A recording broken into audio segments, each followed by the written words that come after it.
The art of perfect timing. You may be surprised that it's a skill being taught in Fort Worth, and people from all over the world are flocking here to learn it. Sarah Hoye shows us.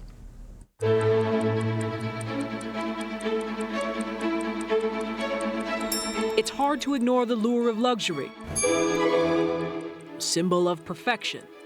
On a quest for that perfection are 8 students in Fort Worth.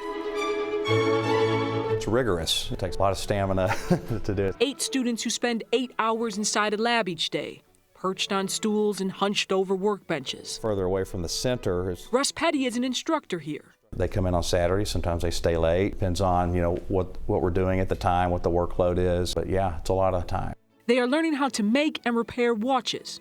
But this is no ordinary trade school.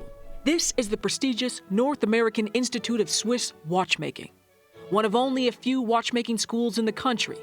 Tuition and tools are free. Students take care of living expenses.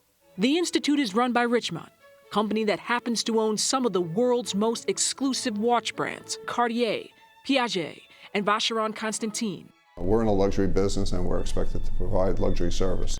John Sokol is the school's director. He says because the number of watch companies are growing, and because watch designs are becoming more and more complex, Spring doesn't breathe. Together, a new generation of skilled watchmakers are in high demand. Not many people that realize that there are such things as watchmakers or the watch industry. I think they realize that there are pieces there, but how did they get there? There's between 200 and 300 applicants from around the globe for the 8 coveted seats here. Applicants must be patient, mechanical, and pretty good at math. It's rough, like emotionally, physically. Elizabeth Potter made the cut. The former seamstress trekked from Michigan to Texas to be trained here.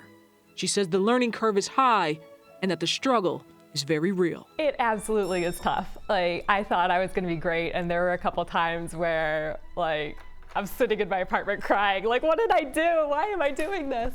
But ask Elizabeth if uprooting her life or the tear-filled nights were worth it. Absolutely. This may be a watchmaking school. The settings are proper. These second-year students are learning all about harmony. Their workstations are meticulously clean. Dirt, dust is the enemy of the watch movement because it's some of the finest mechanics that you'll ever find. They work on an extremely small scale, microns, thousandths of a millimeter. I've always enjoyed learning how things work and being very hands-on growing up. Never had the opportunity to do it 9 to 5. Casey Salinas was immediately intrigued by watchmaking, reading a magazine article about the school. Originally from Richardson, he turned in his middle school band conductor baton for an ILU. Had no idea what this was until about a year and a half ago. Learning the craft of fine watchmaking can be a grind. The key to success is all in the timing.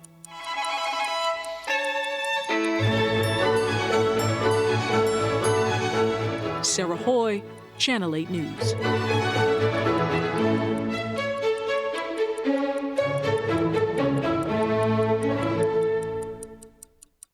Wow, in Fort Worth too, just amazing stuff. That's love a great story right Oh there. yeah, love watches. Yeah, I like that. Very well done. And Yeah. timing's also important in terms of where you want to go in this time of year around Well, yeah, here. and it's interesting we're talking about timing because I'm going to talk about, and you've been waiting for this all Yes, week, I have. the difference between meteorological and astronomical yes. seasons. All right, without further ado, let's get right into this. And